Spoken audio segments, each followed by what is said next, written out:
Hi guys, and welcome back to my YouTube channel. It is Nikki here. So today I have a really cool video. I don't have one like this sitting on my channel already. This is my MAC Masterclass tips and tricks video. I went to a MAC Masterclass where Dominic, if you don't know, is the senior artist of MAC, held a makeup demo using the new Electric Wonder range. It's absolutely stunning. If you haven't checked it out in stores yet, it is limited edition, so definitely check it out. Of course, I wish this was sponsored, but it's not. I'm going to leave everything that I've used down below. Of course, they're MAC products because I wanted to kind of just follow this step by step, using my own little tweaks as well and things that I wanted to add in. This is the finished look. If you want to see the MAC tips and tricks and you want to learn something new, then just keep on watching. Okay guys, so we're going to start off just with a clean base. Now I have missed the skincare step out of this video because it would be hella long, but if you want to see my skincare prep before I do my makeup, then head over to my Instagram. I'll leave that down below. The reason being is because Dominic specifically says, and I agree with this wholeheartedly, is if you look after your skin and your skincare is on point, especially before you do makeup, you're going to use less foundation. You don't need to do a lot of base makeup if your skincare is good and if your skin essentially is looking good. So head over there. Now, when I went to this masterclass, I literally was writing my notes so much. I wanted to get everything down because I didn't want to miss anything. He does start with eyes, but if you've been following me for a while, you guys know that eyes first is not my thing. So I'm going to start off with the base, and he's saying the more skincare you use, the less foundation you need. He likes to use the Light 4C range from MAC, but I don't actually have that. So I've got similar things, or I've got like Korean skincare that I've used. And then I'm going to move on to Strobe Cream. Now, Dominic likes to use Peach Light, but he also says that he likes to mix silver and gold. He says that you can use the strobe lights in different areas of the face, which I've never tried before. So like the pink on your cheeks, then you've got the silver on the cheekbone to get a little bit more of a shine, maybe the gold down the center. You can play with the colors and give you a shine in all different tones. So what I'm going to do today is I'm actually going to mix the pink and the gold because they're the two that I've got. We're going to put the pink on our cheek area and then I'm going to put the gold everywhere else. Okay, now I'm going to move on to foundation. Now Dominic, surprisingly for me, but probably just because I don't really like this foundation, used a Studio Fix. He says it works wonders if you customize it, which I need to try it out. He used it with the essential oils to make it a little bit sheerer, to get that glowy finish. Now, it never occurred to me, but this is so true. He said that if you mix a moisturizer into your foundation, and some of you may do this just to make it a little bit lighter for work, you want more of a glow, you want it to be sheer, it can tend to lighten your foundation, which is so true. But if you use essential oils, it actually doesn't change the color of your foundation at all. It will just change the consistency. So today I'm actually going to be using Face and Body because, you know, I'm a big fan of Face and Body. We're going to mix C5 and C6 and then mix a couple of drops of essential oil into that as well. And then I'm going to use just a buffing brush to buff this all over the skin. Now you want a very little foundation, more of that kind of model, catwalk, runway kind of look, glass skin look. So we're going to pop this all over. Okay, so if you have brush strokes, just go over with a damp beauty blender. Do you know what? I love Face and Body, you guys know that, but I think I love it a little bit more with the essential oils in it. So if you look at my skin, it literally looks glass-like. I love the look of it. He said, and I wish that I got it noted down, but I didn't, a makeup artist that he worked with actually put in, it was Reflex, which is like a pigment, like a glitter, into the foundation, and he called it Prada sweat, like fashion sweat. So if you want like a really high fashion gloss to the skin, I mean, I don't think many of you want to go out like that, but if you do, if you've got a shoot, try mixing in Reflex glitter. I wanted to try it with this one, but I didn't want everything to go horribly wrong, so I'm happy with my skin as it is. We're going to move on to concealing next. For concealer, he used Studio Fix Fluid Concealer, which I need to get my hands on. I haven't got that. I believe he used MW and then used an NC on her. That's the way in which he likes to work. but NW is just not cutting it for me. So what I'm going to do is I'm actually going to mix 2 concealers together. One's a little bit more dewy, oily, and then one's a little bit more drying. I've got the Pro Longwear in NC45, and I've got the MAC Studio Waterweight Concealer in NC30. So we're going to mix them 2 together. As far as I'm concerned, he doesn't do any like highlighting or contouring or anything like that. So I'm going to mix these 2 together, and then I'm going to pop them underneath my eye area, which I need the most coverage, and blend it out using a beauty blender. Okay, I'm not going to lie, I feel like I need a little bit of radiance underneath my eyes. I don't know if it's just me, but I can still see the darkness. So what I'm going to do is I'm actually going to go with MAC's Prep and Prime. This is the Light Boost, just because I feel like I need it. I'm just going to pop it underneath the eyes and just down the center of the face to add a little bit of brightness, because when we start bronzing, I don't want to look overly tan and then not match my chest. So I'm going to pop this on and then blend it out using a beauty blender. So of course, take all these tips and tricks as you wish. For me, I need more coverage underneath the eye, so you add a little bit more to what you're comfortable with. You don't have to kind of just go with this and only this. So what is next is actually strategic powdering. Strategic powdering is just placing translucent or transparent loose powder in specific areas to matte down them areas but still keep the shine. So I'm actually going to be using the MAC Prep and Prime. This is a transparent finishing powder.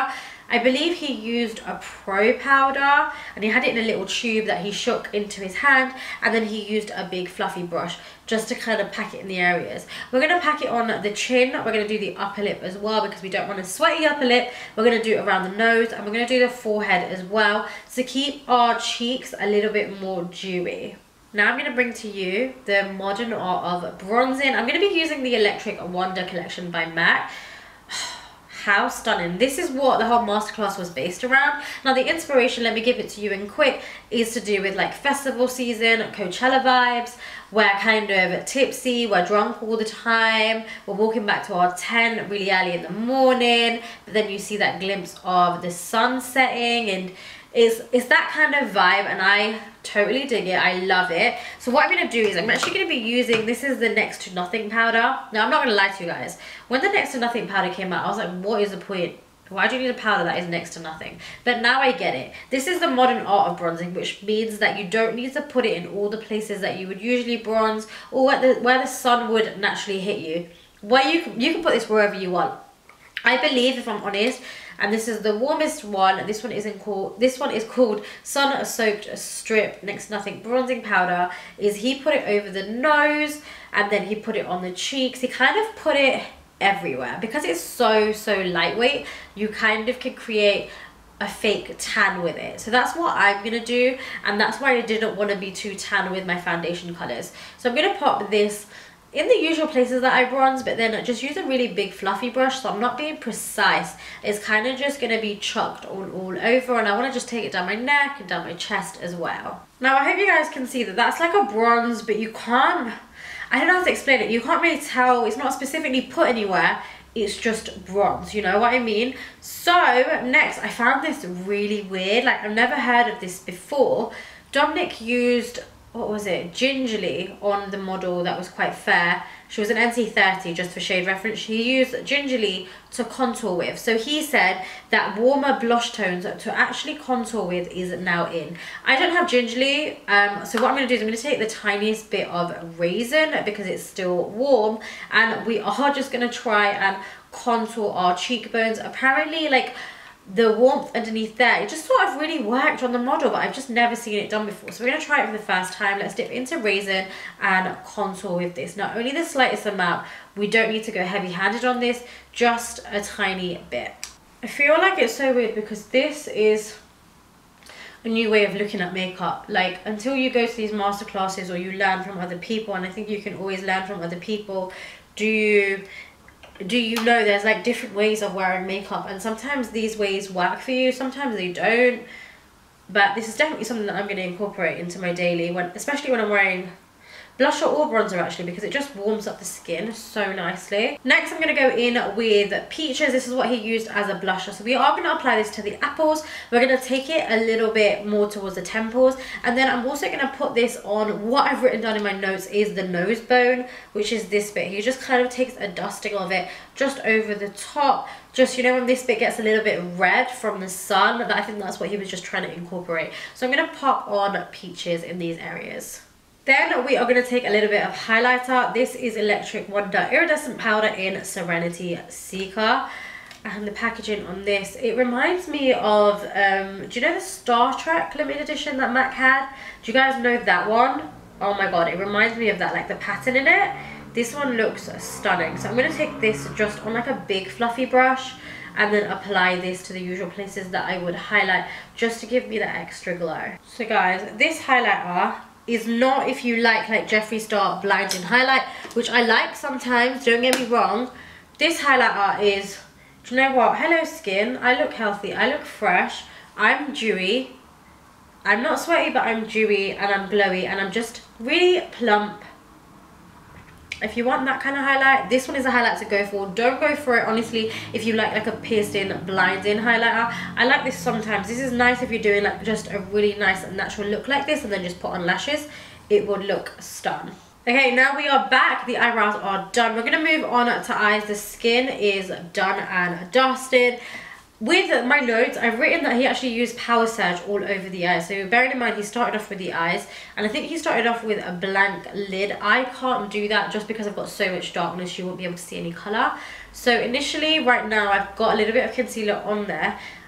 He used Power Surge all over the eye, then he smudged it out. That's more of a goldy tone. I don't have that, so we're going to skip that step. But I do have Teddy. So next he used Teddy on top of that, just to create a little bit of dimension. We're going to use the pencil. I'm going to warm it up on the back of my hand to start off with, and just run this all over the eyelid and blend it out. We're also going to take this on the lower lash line, and we're really going to smudge it. So what he likes to do is he likes to use pencils as primers. Usually I like to use concealer. But I get, if you're going to go for more of a smoky, sultry, you can use a pencil as well, as opposed to eye primers.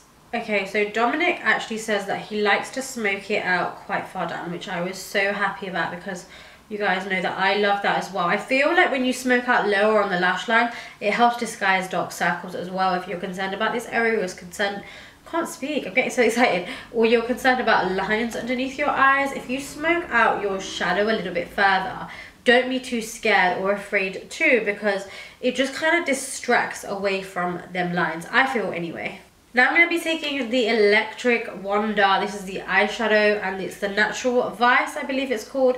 You get 12 pigments in there. How stunning. It's like just kind of like your everyday palette, which I love, but it's just so pretty. Dominic takes this one, what's this called? This is called Desert Rose Mant. So he's taken the peachy tone, and he doesn't actually work with a lot of tones in this palette at all, which I found peculiar. But he said he just wants to use a couple to show you that you don't need 10,000 different shades, which I get. So we are actually, I believe we're just using 2 shadows from this palette. I'm going to go into the peachy tone, and we're going to apply it right to the center, just with this fluffy brush. And then I'm going to take it actually up towards my brow bone, just take the excess up towards my brow bone to create more of a spotlight kind of eye. You know, I never thought that that tone was going to be that pigmented over a dark shadow. It comes up a beautiful kind of gold. Just what I love. And I also didn't think taking it up to the brow bone, like why would I take it up to the brow bone? I thought that might be a bit too fashion catwalky, so to speak, but actually it really works, and it doesn't look too glittery. It just kind of opens up the eyes. The more you pack on, the stronger that pigment gets. It's done. Then I'm actually going to go back into the palette, and I'm a little bit scared about doing this because we're going straight into the dark colour. This one is called Natural Vice. It's the darkest matte brown, and he uses a MAC 221, which is a little bit smaller than, I can't remember, but I'll leave it down below. It's the bigger blending brush, I think. And we're just going to pop this into the inner corner and the outer corner. We're going to punch it out a little bit and then really blend it in the inner corner to create kind of like a spotlight halo type effect. Now we don't want too much pigment, but we just want it to kind of complement and really blend seamlessly with these eyes. Okay, so the eyes are done. I think they look pretty stunning. I've tried my best, like my utmost best, to try and get them symmetrical, but it is, oh, got glitter in my brow, but it is difficult. I prefer this eye, I'm not gonna lie. Next, he actually takes it as this darker shadow with the same brush, 221 brush, just underneath. Now he says a trick, which I think is really nifty, is he saw it backstage once. I think someone asked him, how do you stop getting too low with your lower lash line? Like, getting it down to basically your nose. Sometimes you can get a bit too carried away with it. He said if you take your 221 and then you literally just press it with your finger. I don't know if you guys can see that. Press it with your finger and then you get to go closer to your lash line, which I thought was really cool. But today we're just going to use a 221 and smoke this underneath. Another cool trick that he gave to us was actually with fallout. If you're like me and you like to do your eyes afterwards, and I agree, I look a little bit scary right now. Then, instead of taking eye makeup remover to remove your fallout, take a cotton pad with foundation on it and then wipe it away. 9 times out of 10, a foundation has got oil in it, which is going to remove the fallout, but it's also going to leave you with a bit of foundation, which I thought was genius. I haven't tried it yet, but need to try it. He then went ahead and popped in a little bit of feline in the waterline. And then he said curling your lashes was necessary. So you really want to curl them for full impact. Dominic actually just layered up the mascara, like just really layered it. He used an extreme dimension, which I don't actually have, mine's dried out. But he said if you're going out, the last thing you want to be doing is picking up your lashes off the floor. So he said if I can do it with mascara and just lashes, he would rather so. That isn't the case with me, so we are going to chuck on a bit of mascara, but then we're going to put on lashes. Okay guys, because I'm going to go for lashes, I'm not going to go for natural ones. I might as well just go the whole hog. I've got fake lashes. I absolutely love fake lashes. These were gifted to me. These ones are in the new style called Chennai, and I'm going to pop these babies on. They are big and beautiful. I think they will just go with this look. Okay, lashes are applied. I'm just going to apply a little bit of bottom mascara. Sometimes you might need to add on your blush. I always find that once my eyes are a little bit darker, I need a tiny bit more colour. So I'm just going to add a little bit of peaches to the cheeks. For lip, I'm going to do a completely different lip. I think Dominic used something, I think it's called In Love with Sepia, which is part of the new collection. I'm going to do a different lip because it was a little bit like Stone from MAC. The lipstick that's kind of greyish, brownish, more of a 90s vibe, and I want more of a fresh, wearable vibe for you guys. So I'm actually going to line the lips with Chestnut to start off with. And then I've got 2 lipsticks from the Electric Wonder collection. This one's called Let's Mesa Around, and then I've also got the Naturalist. So I'm going to mix these two together and apply them to the lip, kind of just blurring that lip line out. We don't want it to be harsh. I just want it to be like a really nice soft nude colour. I did get the gloss, so let's just go in with a bit of the gloss. Let's just spritz a little bit of Fix Plus. Now, just to help that dry a little bit quicker, I always use a Handheld Fan, so I'm just going to dry myself with this. Okay guys, and that is it for this video. Let me know what you think of this makeup look down below. I'm not going to lie, I love tips and tricks and makeup videos, but I always stay clear of spotlight, kind of like halo eyes recently, just because I feel like they make me look a little bit more evil, or like, I don't know, I feel like they don't suit me. Let me know if you think that they do down below. Let me know your thoughts. Let me know your favorite tip. I think my favorite tip or trick was the one with the blusher. So using the blusher to contour with, I give that one a thumbs up because I will always use that. Let me know what you thought of this look anyway down below, and also check out my Instagram channel where I upload daily content, and if you want the skin prep for this video as well. I love you guys so very much, and I'll see you in my next video. Mwah.